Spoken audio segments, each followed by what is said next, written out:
On Christmas morning, my daughter-in-law handed me a cup with a sweet smile. Drink this coffee with a secret ingredient that I made especially for you.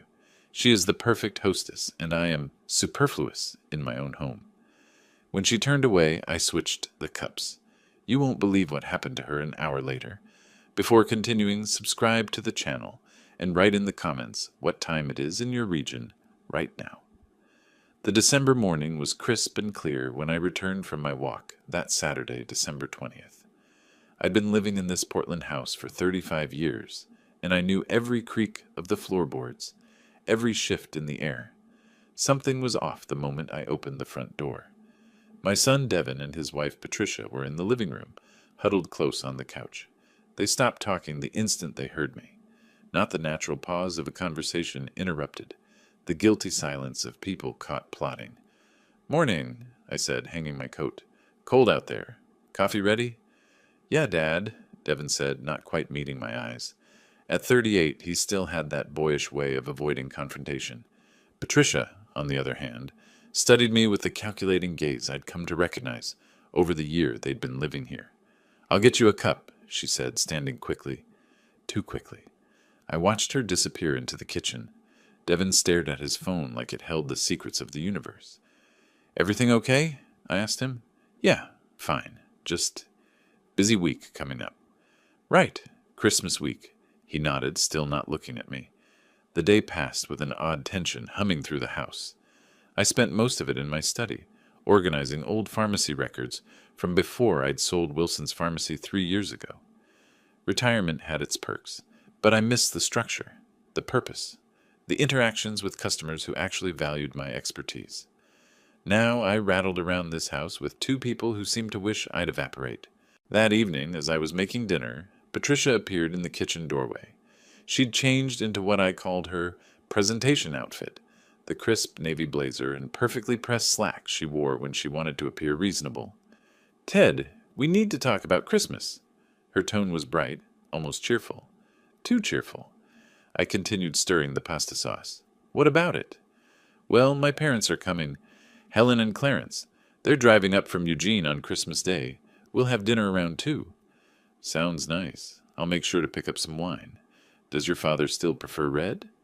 "Actually," she cut me off, "Devin and I were thinking it might be better if you weren't here, just for a few days. Give us some space to be a family. You could visit friends or maybe get a hotel room downtown. There's that nice Marriott. My treat. Consider it a Christmas gift." The wooden spoon stopped mid-stir. I turned to face her slowly.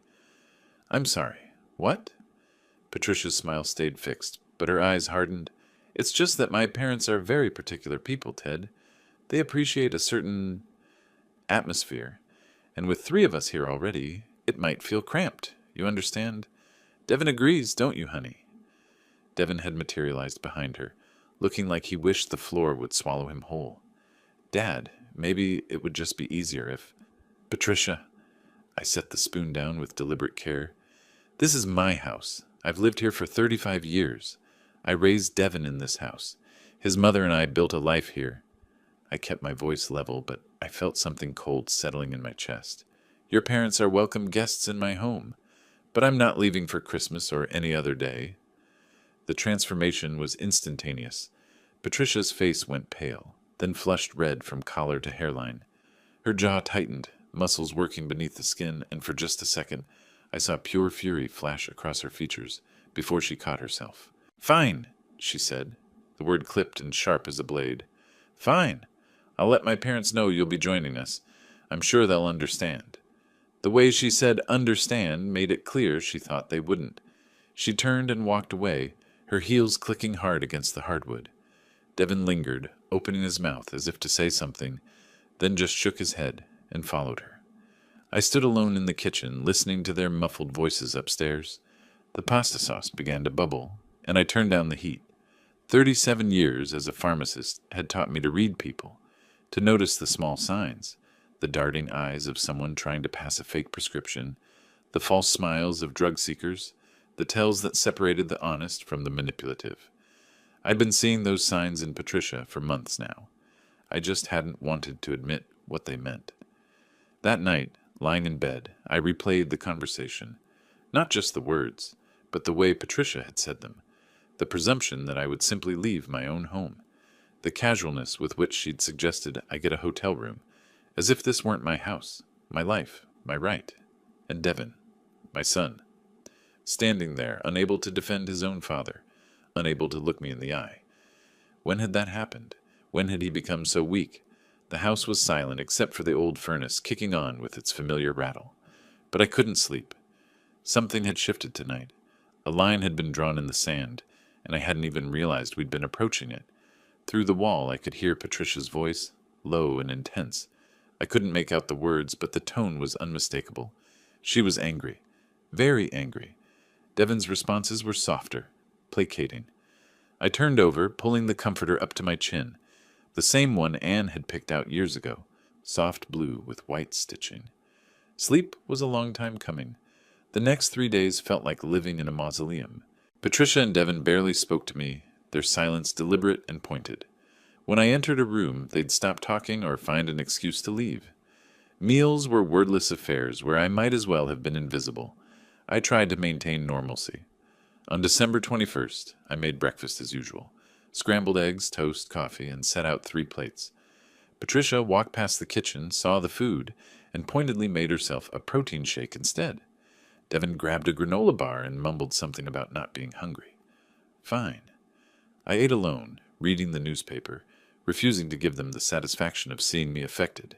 But I was affected. I'd be lying if I said otherwise. On the 22nd, I decided to do some Christmas shopping. As I was putting on my coat, Patricia emerged from the spare bedroom they'd converted into her home office. Going somewhere? Her tone made it sound like an accusation. Shopping. Last-minute gifts. How nice, she said with a smile that didn't reach her eyes. Some of us have been preparing for weeks. I left without responding.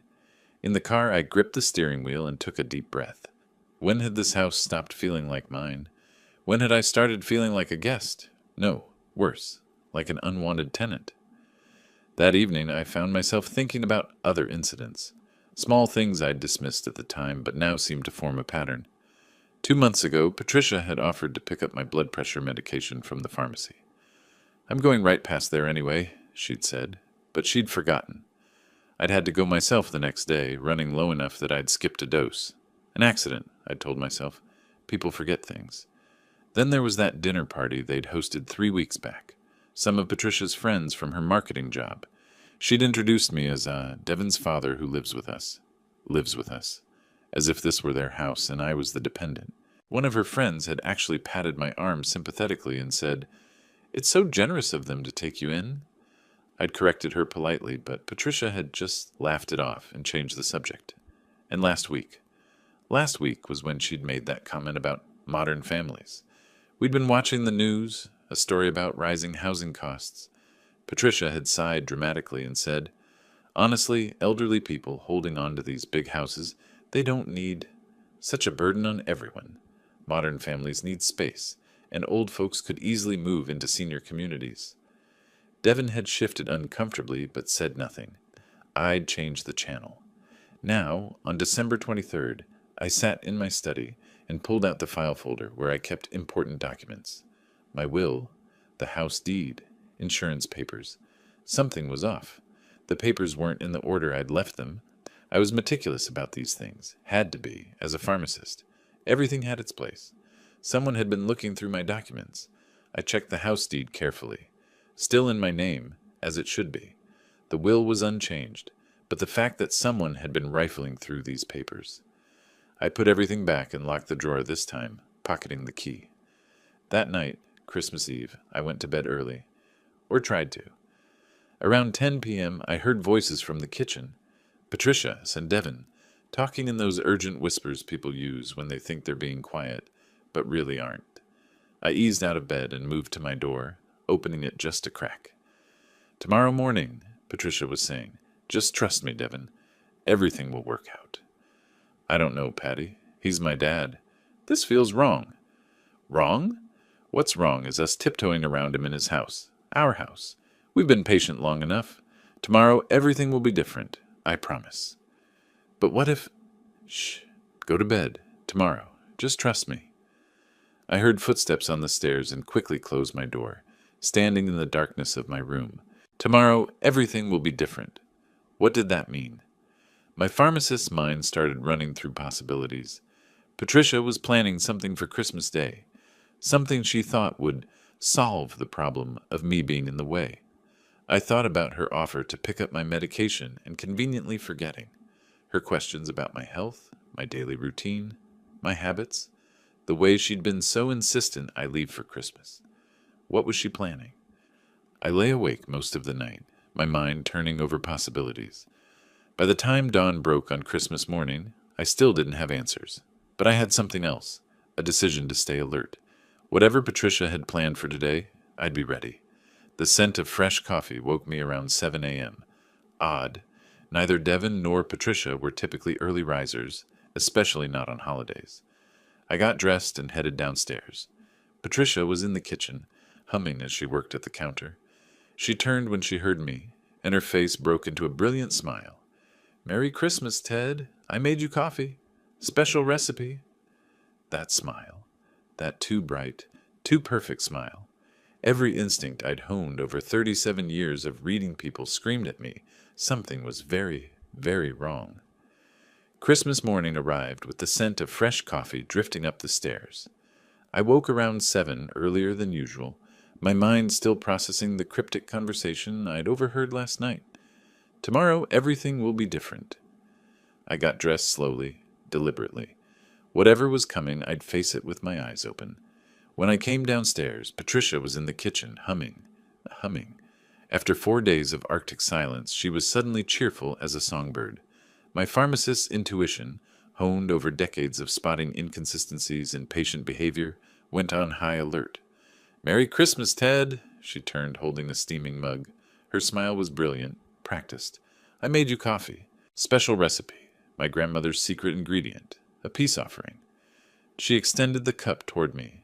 "Please, let's start the holiday fresh." I took the mug, studying her face. The smile was too bright, the enthusiasm too forced, like someone overcompensating. "That's very thoughtful," I said carefully. "What's the secret ingredient?" "Oh, you know, just a family recipe. Cinnamon, nutmeg, a little vanilla." She laughed. "Just drink it while it's hot before it gets bitter." "Before it gets bitter?" Interesting choice of words. She turned back to the stove where she was preparing cinnamon rolls. I raised the cup to my lips slowly, inhaling, and that's when I caught it. Beneath the strong aroma of coffee and spices, there was something else, a faint, slightly bitter undertone that didn't belong. My brain, trained over decades to identify compounds, started cataloging possibilities. Senna, possibly magnesium citrate, maybe bisacodyl, a laxative. My daughter-in-law had just handed me a cup of coffee laced with a laxative. The realization hit me like ice water. This was her plan.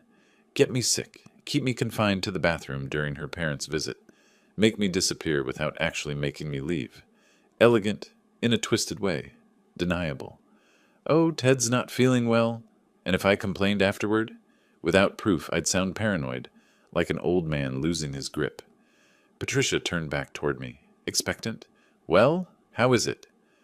In that split second, I made a decision. When she'd turned to the stove, I'd set my cup down on the counter next to hers. Identical white ceramic mugs, both steaming. Now, meeting her eyes, I picked up the other mug and took a small sip. The taste was normal.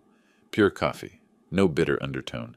"Delicious," I said, watching her carefully. "Very thoughtful of you, Patricia. Your grandmother had excellent taste." She beamed, her shoulders relaxing. "I'm so glad you like it."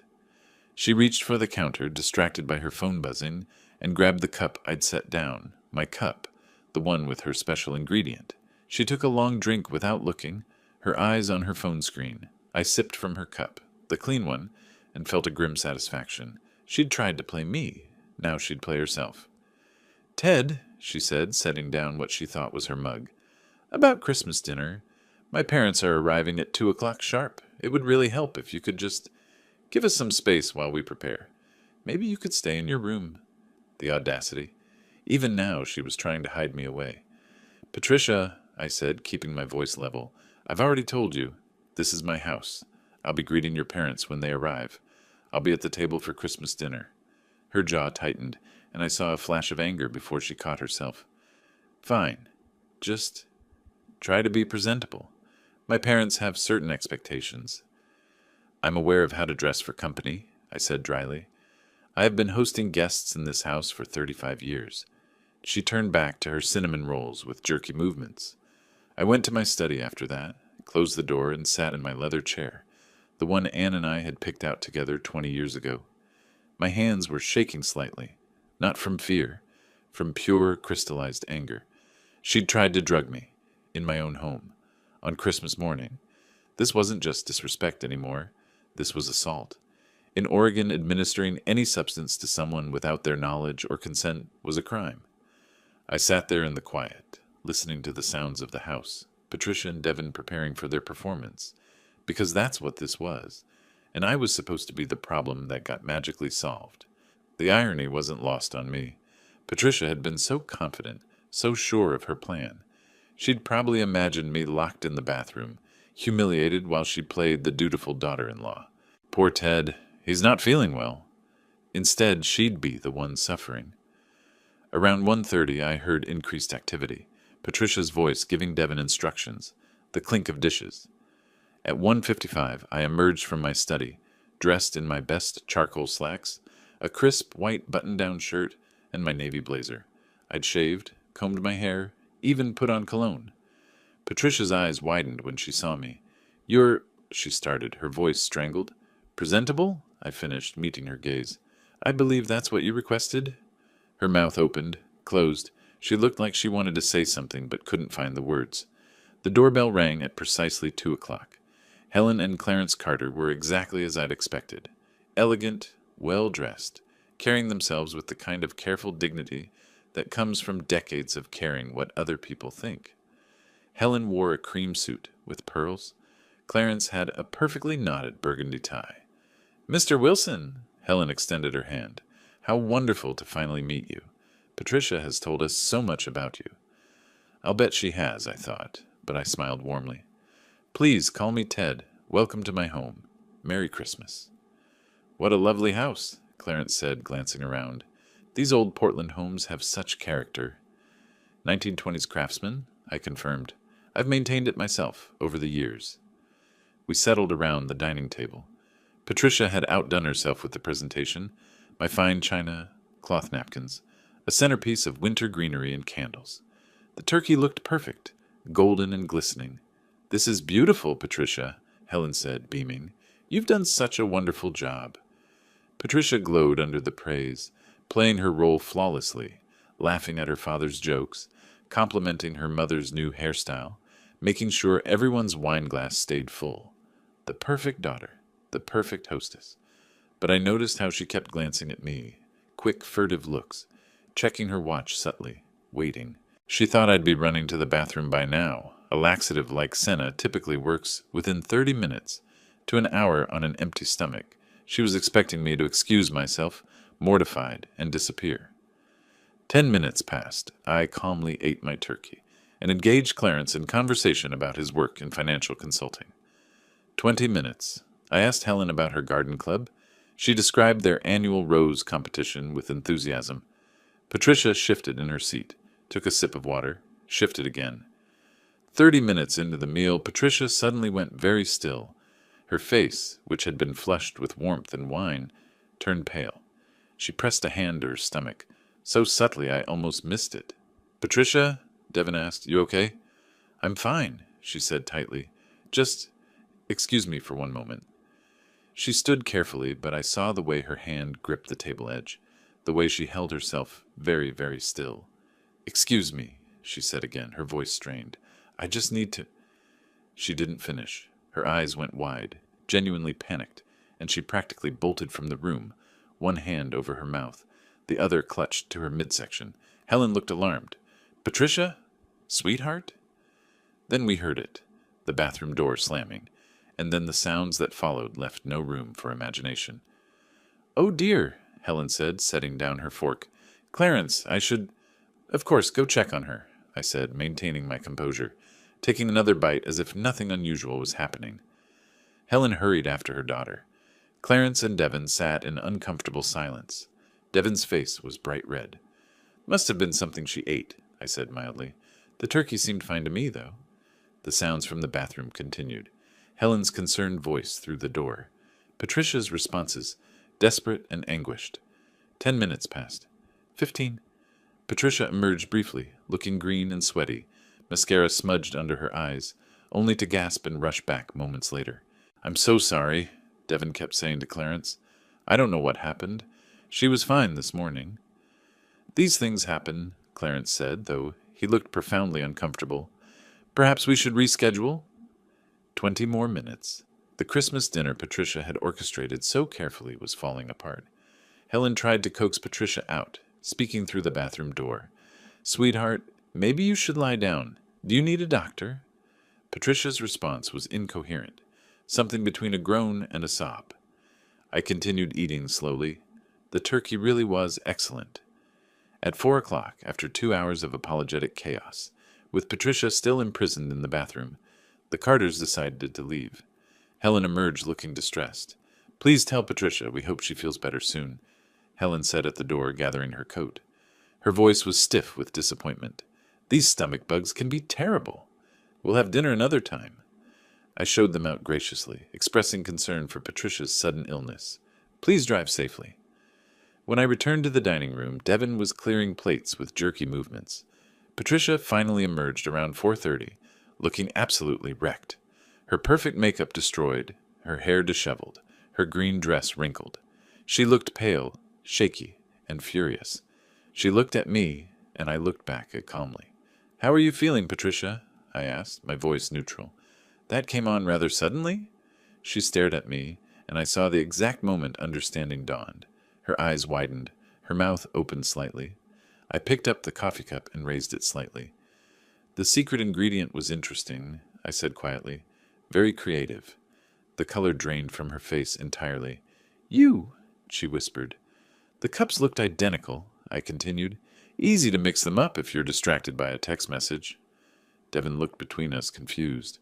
What are you talking about? What cups? But Patricia knew. She knew exactly what I was talking about, and the fury in her eyes was matched only by the humiliation of spending her parents' Christmas visit locked in a bathroom.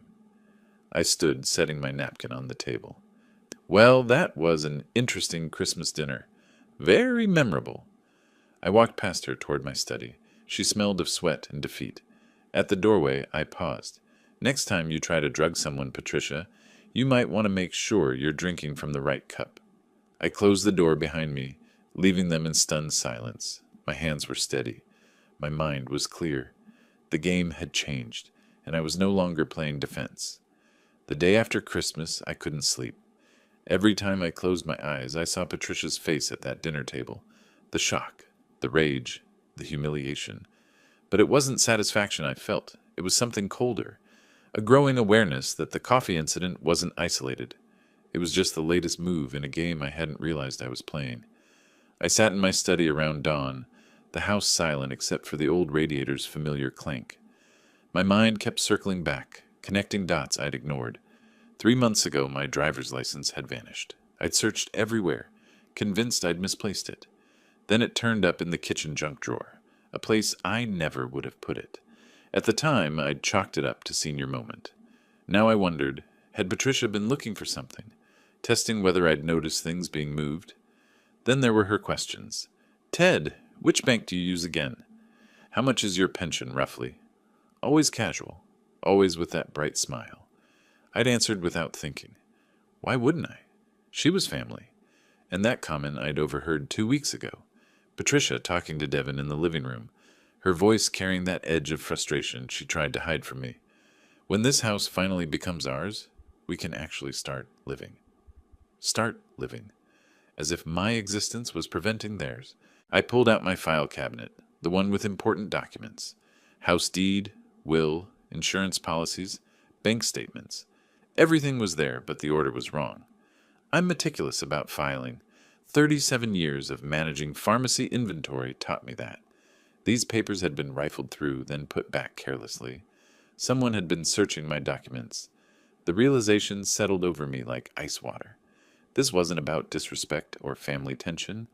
This was about my house, my assets, my life insurance. Patricia wasn't just trying to embarrass me at Christmas dinner. She was trying to eliminate me as an obstacle. I needed fresh air. I needed to think. The morning was clear and cold, frost still clinging to the grass. I walked my usual route through the neighborhood, past houses decorated with Christmas lights that looked garish in daylight. I was so lost in thought, I almost didn't hear Quentin calling my name. "Ted! Merry Christmas!" My neighbor, Quentin Brown, jogged across the street. He was in his early 40s, a local realtor with that easy friendliness that made him good at his job. "Great to see you out. How was your holiday?" "Eventful," I said, managing a smile. "I bet. Family gatherings always are." He fell into step beside me. "Hey, speaking of which, I've been meaning to ask. Are you guys looking at investment properties? I saw Patricia with Mark Davis last week at that coffee shop on Hawthorne." My stride didn't falter, but every nerve in my body went alert. "Mark Davis?" "Yeah, he's another realtor. Handles a lot of residential sales." Quentin grinned, oblivious. I couldn't help overhearing a bit of their conversation, occupational hazard, you know.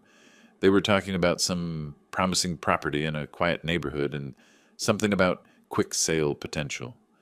"I figured you were diversifying, maybe looking at rental income. Smart move at your age." "At my age." Everyone kept reminding me. "Which coffee shop was this?" I asked, keeping my tone casual. "Hawthorne Hideaway, last Tuesday, I think. Around 2 o'clock. I was meeting a client there." He clapped me on the shoulder. "Anyway, if you want a second opinion on any properties, let me know. Always happy to help a neighbor." We parted ways at the corner. I continued my walk, but my mind was racing. Last Tuesday, while I'd been home thinking Patricia was out shopping, she'd been meeting with a realtor named Mark Davis, discussing properties and quick sales. They weren't looking to buy investment property.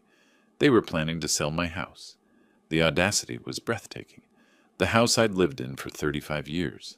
The house I'd raised Devin in. The house Ann and I had made our home. Patricia and Devin were planning to sell it out from under me. How far along were these plans? Had they already contacted buyers? Were they just waiting for me to, what? Die? Move to a nursing home? Or had the coffee been meant to be the first step in a longer campaign? Get me sick enough to seem incompetent, unreliable, build a case for why I couldn't live independently anymore. I walked for another hour, my anger crystallizing into something harder, something purposeful. When I returned home, Patricia and Devin were in the kitchen. They looked up when I entered, their expressions wary. "Morning," I said pleasantly. "Beautiful day." Patricia's eyes narrowed slightly. "You're up early." "Couldn't sleep. Lots on my mind." I poured myself coffee, from a fresh pot I'd made myself. "Lots to think about." I saw them exchange a glance. Good. Let them wonder what I knew. I went to my study and closed the door. Then I pulled out my phone and started making a list. First, I needed documentation. Proof of Patricia's meeting with the realtor. Proof of what was in that coffee. Second, I needed legal protection. If they were planning to sell my house, I needed to make sure that was legally impossible. Third, I needed to understand exactly what I was dealing with. What other plans did they have? I'd spent my entire career being careful, being thorough, being methodical. Those skills hadn't disappeared with retirement. If Patricia and Devin wanted to play games with my life, fine. But they'd chosen the wrong opponent. I spent December 27th planning. Not just thinking, actually planning the way I used to plan inventory orders at the pharmacy. Step by step, methodical. By December 28th, I was ready to move. My first call was to Charles Morrison, an old colleague and toxicology expert. We'd worked together for years. I'd run my pharmacy. He'd owned the medical laboratory next door. "Charles, it's Ted Wilson. I wonder if you have time for coffee this week." "Ted? Of course. How about tomorrow? That place on Division opens at 8. "Perfect. And Charles, I have a hypothetical situation I'd like your professional opinion on." The next morning, December 29th, I arrived first. Charles showed up 10 minutes later, looking fit and tan from a recent vacation. "Retirement looks good on you," I said as we settled into a corner booth. "Can't complain. So what's this hypothetical situation?" I stirred my coffee slowly. Let's say someone slipped a laxative into another person's drink without their knowledge. What would that legally constitute? Charles's eyebrows rose. "That's not hypothetical, is it? Humor me." He leaned back, serious now. Ted, even if it's just a laxative, administering any substance without consent is assault in Oregon. Depending on intent and effects, it could be charged as poisoning, a felony. If the person suffered harm, that strengthens the case. And if there was a sample, I could run a tox screen in my home lab. If we're talking about a legal case, I'd document everything properly. Chain of custody, official report. I met his eyes. I had coffee on Christmas morning. That tasted off. I saved some. My daughter-in-law made it. 30 minutes later, she was the one who got sick, not me. You switched the cups. I switched the cups. Where's the sample? In my refrigerator, sealed container, untouched since Christmas. Charles pulled out his phone. I'm clearing my schedule today. Let's go get it right now. If there's senna in that coffee, we'll have proof of intent. And Ted, get a lawyer. We drove back to my house. Patricia and Devin were out shopping. I retrieved the container from the refrigerator, still sealed with plastic wrap and tape. Charles handled it carefully. I'll run a full tox screen. Give me 48 hours. If I find what I think I'll find, I'll prepare a formal lab report. Bill me for your time. Ted, you bought me coffee for 20 years. Consider this paid in full. He paused at the door. Be careful. If she tried this once, I know. That's why I need the report.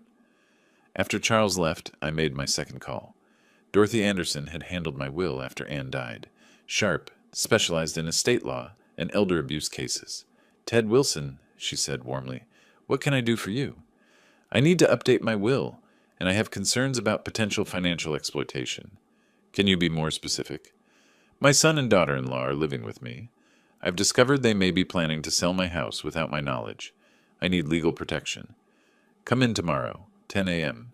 Bring all your property documents. And Ted, don't mention this meeting to anyone. December 30th, I told Patricia and Devin I was having breakfast with an old friend. Instead, I met Dorothy downtown. She reviewed my documents with focused intensity. The house is solely in your name. That's good. But if they have access to your information, they could potentially forge documents. She looked up. Has anything else unusual happened? I told her everything. The moved documents, Patricia's questions, the coffee incident, the realtor meeting. Dorothy's expression grew grim. Ted, this is a pattern of predatory behavior. In Oregon, we take elder financial abuse seriously. Here's what we're going to do. She pulled out a legal pad. First, a new will with an undue influence clause. If anything happens to you under suspicious circumstances, everything goes to charity, nothing to Devin or Patricia. That removes their financial incentive. Second, we file a notice with the county that any transaction involving your property requires your signature, verified by me personally. That prevents forgery. Third, power of attorney, but only to me, no family members. That prevents them claiming you're incompetent. Fourth, we document everything. How long will this take? Essential documents ready by January 3rd. We'll need a notary, witnesses who can testify you're of sound mind. I left Dorothy's office 3 hours later with a real plan backed by law. On my way home, I stopped at an electronics store. The clerk showed me a camera disguised as a digital alarm clock. Streams to your phone. Motion-activated cloud storage. I'll take 2. That evening, I installed one in the living room, positioned to capture the entryway and kitchen. The second went in my study, aimed at my file cabinet. Patricia noticed the new clock on the bookshelf. Redecorating? Just updating some things, I said. New year, new gadgets. She didn't ask more. By January 1st, I had proof of the poisoning from Charles's lab report. I had legal protections being finalized by Dorothy. I had surveillance in place, and I had patience. Patricia and Devin thought they were waiting me out, waiting for nature to take its course. They had no idea I was waiting too, watching, documenting, building a case that would destroy them. On January 6th, Charles called. Ted, we need to talk, in person. We met at the same coffee shop where this had all started. He slid a folder across the table, his expression serious. The results are conclusive. Significant concentration of senna in the coffee sample, enough to cause severe gastrointestinal distress for several hours. He tapped the folder. I've prepared a formal lab report with full documentation. Chain of custody, methodology, findings. This would hold up in court. I opened the folder. The technical language was there, but the conclusion was clear. Deliberate poisoning. Thank you, Charles. Ted, Be careful with this. What you're holding is evidence of a crime. If you're going to use it, do it right. Get legal counsel involved. Already have. He nodded approvingly. Good. And Ted, watch your back. If she tried this once, I know. That's why I'm taking precautions. That afternoon, I stopped at an electronics store downtown. The young clerk seemed surprised when I asked about home security devices, but he was helpful. This one looks like a regular alarm clock, he explained, showing me a device on the counter. But it's actually a camera. Streams directly to your phone, motion activated, stores everything in the cloud. You can monitor it from anywhere. I'll take 2. Setting up a whole security system. Something like that.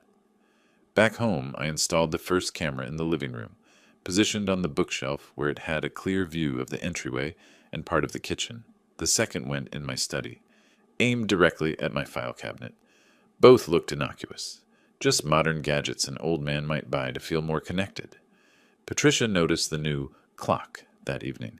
Redecorating? Thought it was time to update things. New year, new technology. My grandson showed me these at Christmas. I didn't have a grandson, but she didn't know that. The lie rolled off my tongue easily. She didn't ask more questions. Good. January 8th, I met with Dorothy again. This time she'd brought a notary and 2 witnesses, her paralegal and another attorney from her firm. We're doing this properly, Dorothy explained. Every document witnessed, notarized, impossible to challenge. She walked me through the papers. The new will was ironclad. If I died under any suspicious circumstances, sudden illness, accident, anything questionable, everything would go to specified charities.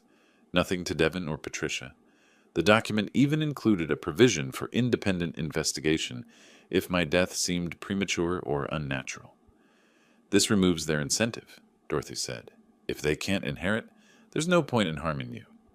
Next came the property protection documents, a formal notice filed with the county recorder that any transaction involving my house required my signature, verified in person by Dorothy, with a mandatory 48-hour waiting period.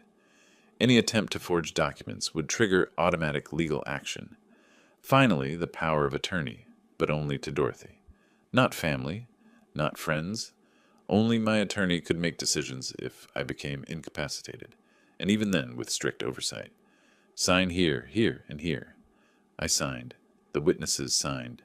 The notary stamped everything with her official seal. As of this moment, Dorothy said, gathering the documents, your assets are protected. I'll file these tomorrow morning. By January 10th, they'll be in the system. Any attempt to manipulate your property will be flagged immediately. What about the coffee incident? The lab report? We hold that. It's leverage. If they push too hard, we show them we have proof of attempted poisoning. That's a felony in Oregon. They won't risk it. I left her office feeling something I hadn't felt in months. Control. Over the next week, I maintained my routine. Morning walks. Reading in my study.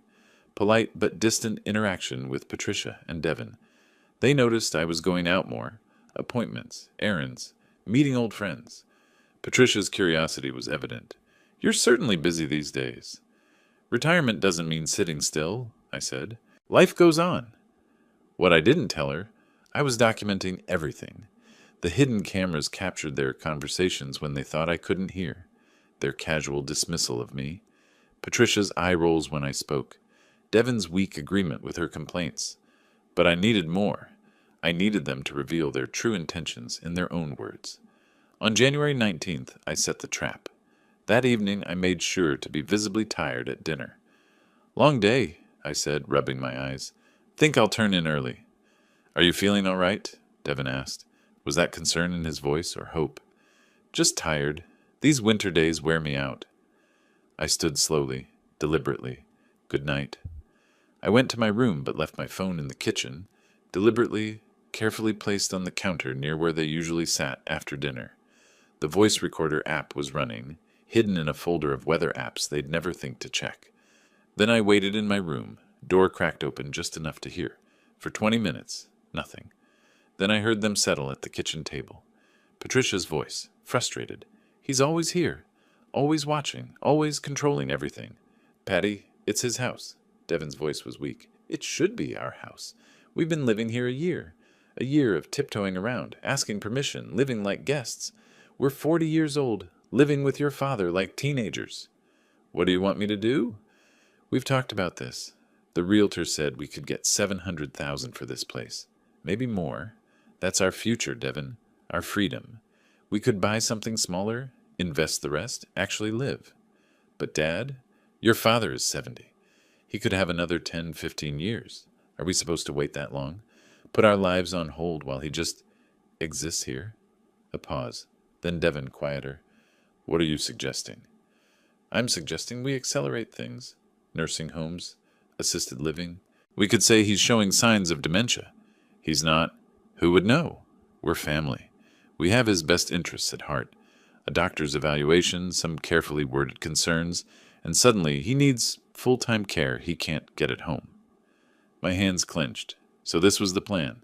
Not just stealing my house, stealing my competence, my independence, my mind. I don't know, Patty. The Christmas thing didn't work, but that was just a first try. There are other ways. He's old. He falls, he breaks a hip, suddenly he can't live alone. Or his memory starts going. Documented incidents, missed appointments, confusion. We build a case. That feels wrong. What feels wrong is being trapped here. You promised me we'd have our own life. Silence. Then Devin, defeated. Okay, we'll figure something out. Good, because I'm done waiting. I heard chairs scraping. I waited 10 more minutes, then retrieved my phone. They were upstairs. The recording was clear, damning. I listened 3 times, my anger crystallizing into something colder. They weren't just greedy. They were willing to destroy me, my reputation, my autonomy, my identity, to get what they wanted. The next morning, January 20th, I called Dorothy. It's time. I'm ready to move forward. You have something? Everything. We scheduled the meeting for January 21st, 2 p.m. At my house. I told Patricia and Devin we needed a family discussion about the future. Patricia's eyes lit up. She thought I was surrendering. Dorothy arrived precisely at 2, professional in a dark suit, carrying a briefcase. Patricia and Devin were at the dining table. I'd made tea. In cups, I'd prepared myself. Thank you for coming, Dorothy, I said, sitting at the head of my table. Time we got clear about expectations. Patricia smiled. False warmth. I'm so glad you're being reasonable, Ted. I prepared new estate documents, I interrupted. I wanted you both to understand the changes. I slid papers across the table. Dorothy remained standing, silent. Patricia's smile faltered. This says, everything goes to charity? If I die under suspicious circumstances, yes. Heart attack, fall, sudden illness. Anything questionable triggers investigation and disinheritance. That's absurd. There's more. I nodded to Dorothy. She placed another document down. Notice of property protection filed with Multnomah County. Any attempt to sell or transfer Mr. Wilson's property requires his personal verification in my presence. Attempts to circumvent this will result in criminal charges. Patricia went white. You can't. I can. I did. I leaned forward. I also know about your meeting with Mark Davis, the realtor, discussing the quick sale of my house. Devin looked sick. Patricia's mouth opened, closed. And I have this. I placed my phone on the table, pressed play. Their voices filled the room. Patricia's calculation, the nursing home scheme, plans to declare me incompetent. Every word. The silence after was absolute. That's illegal recording, Patricia started. Oregon is a one-party consent state, Dorothy said calmly. Perfectly legal and quite damning. Patricia stood abruptly. This is insane. We're trying to help you. You tried to poison me, I said quietly, on Christmas. That was a joke. I have lab results. I placed Charles's report on the table. Senna. Enough to incapacitate someone for hours. Administered without consent. In Oregon, that's assault. Potentially felony poisoning. Patricia grabbed Devin's arm. We don't have to listen to this. But Devin was staring at the papers, the recording device, at me. Dad, you have 2 weeks, I said. Find other housing. Leave voluntarily and we end this quietly. Refuse, and I file charges. I begin formal eviction. I make sure every landlord in Portland knows why you're looking. Patricia's face twisted with rage. You vindictive old man. We gave up our lives to take care of you. No, I said, voice steady. You moved into my house rent-free. You plotted to steal my property. You tried to drug me, discredit me, dispose of me. That ends now. Dorothy stepped forward. My client has been generous. Accept his terms or face criminal charges. Your choice. They left the room in fury. But they left. I sat at my table, in my house, finally free to breathe. The game wasn't over, but I'd played my hand, and they knew they'd lost. The days after January 21st felt like walking through a minefield. Patricia and Devin didn't leave immediately. Instead, they dug in, fighting back with everything they had.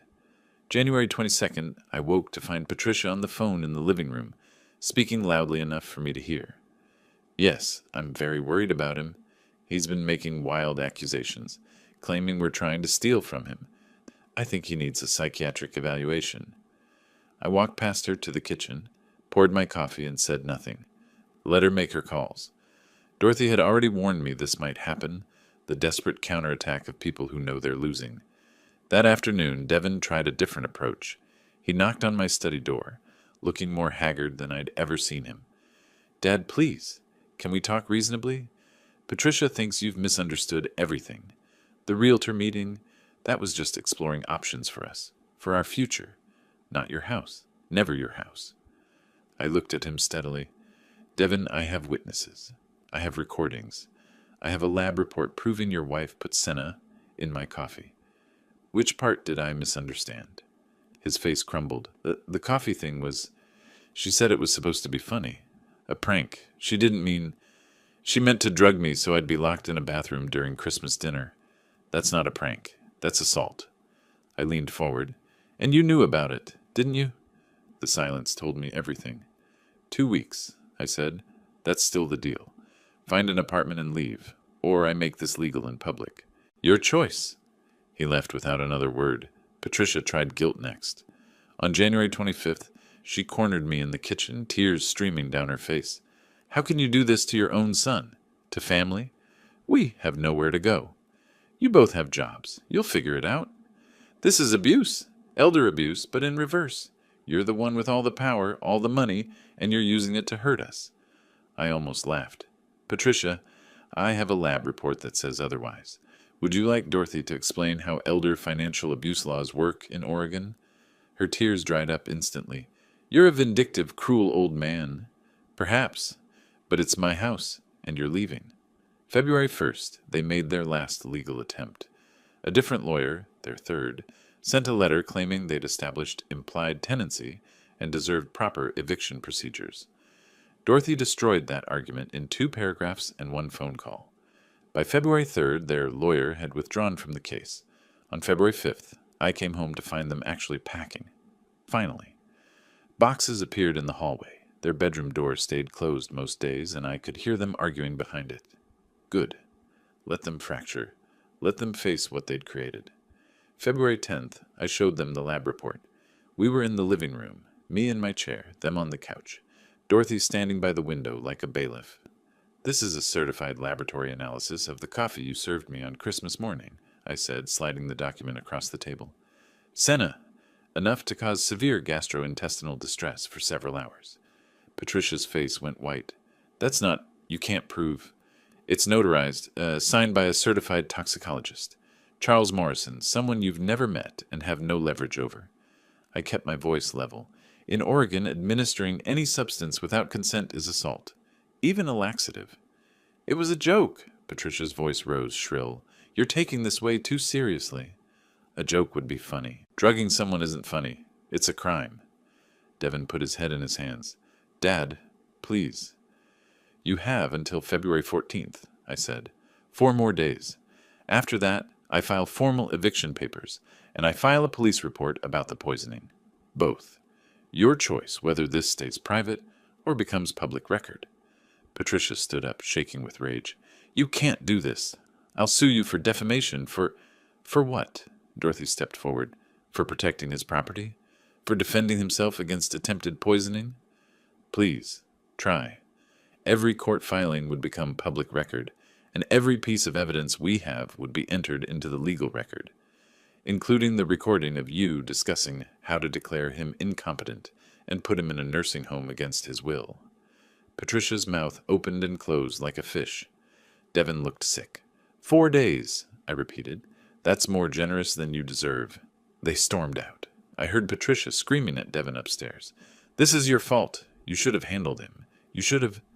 I couldn't hear the rest. Didn't need to. They were tearing each other apart, and I felt nothing but cold satisfaction. February 12th, 2 days before the deadline, Patricia made one last attempt. She appeared in my study doorway, composed, calm. Ted, I want to apologize. Truly. I made mistakes. Terrible mistakes. Can we start over? Can I make amends? I looked at her. Really looked. The performance was good. The contrite expression, the humble posture. She'd probably practiced in front of a mirror. No, I said simply, but family. Family respects each other. You tried to poison me, Patricia. You plotted to steal my house. You tried to have me declared incompetent. Those aren't mistakes. Those are choices, and choices have consequences. Her mask slipped. Just for a moment, I saw the fury underneath. You'll regret this. Perhaps, I said, but not as much as you'll regret trying to play games with someone who's spent 40 years reading people and understanding consequences. February 14th. Be gone. She left. This time, I knew it was really over. February 14th. Valentine's Day. Poetic, really. The moving truck arrived at 8 in the morning. I watched from my study window as 2 workers began loading boxes. Patricia supervised with sharp, angry gestures. Devin moved like a sleepwalker, carrying items mechanically. I stayed inside most of the day. No point in watching every detail. Dorothy had sent over the final paperwork. Locks would be changed at 4 p.m., and a formal trespass notice would be filed. If they returned after that, it would be a criminal matter. Around noon, I made myself lunch. The house felt strange, emptier somehow, even though they were still there. The silence was different, better. At 2 p.m., I heard Patricia's voice in the hallway, sharp and cutting. You should have fought harder. You should have stood up to him. Devin's response was inaudible, but Patricia's next words weren't. Don't you dare cry. We're the victims here. I almost felt sorry for my son. Almost. But he'd made his choices, just as I'd made mine. By 3:30, the truck was loaded. I came downstairs to the front door, where they stood with their final belongings. Patricia held her purse white-knuckled. Devin held a single box. Patricia saw me and couldn't hold back. All the fury, all the humiliation of the past month erupted. You're a bitter, vindictive old man, she shouted. You threw away your own family because your pride couldn't handle a simple mistake. You'll die alone in this house, and nobody will care. Nobody will even know for weeks. Devin touched her arm. Patty, let's just go. She shook him off. No, he needs to hear this. You're pathetic, Ted. Pathetic and cruel, and you deserve every lonely day you have left. I looked at her. Really looked. Not with anger, with something colder. Clarity. Respect isn't inherited, Patricia, I said quietly. It's earned. 6 words. That's all it took. Her face went through shock, rage, comprehension, and finally defeat. Because she knew, deep down she knew. I was right. Devin looked at me one last time. Dad, I'm sorry. For all of it. Goodbye, Devin, I said, not unkindly.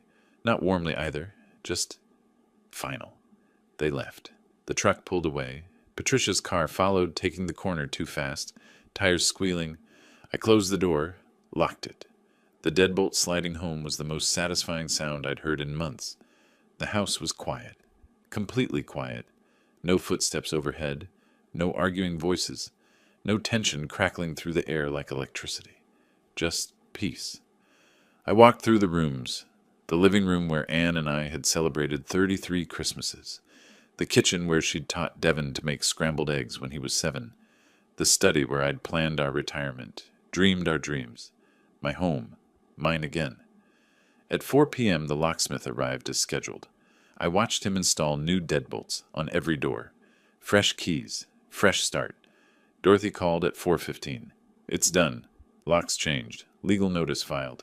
They're officially barred from the property. How are you feeling? Tired, I admitted, but good. Clear. You did the right thing, Ted. You protected yourself. That takes courage. After she hung up, I made coffee.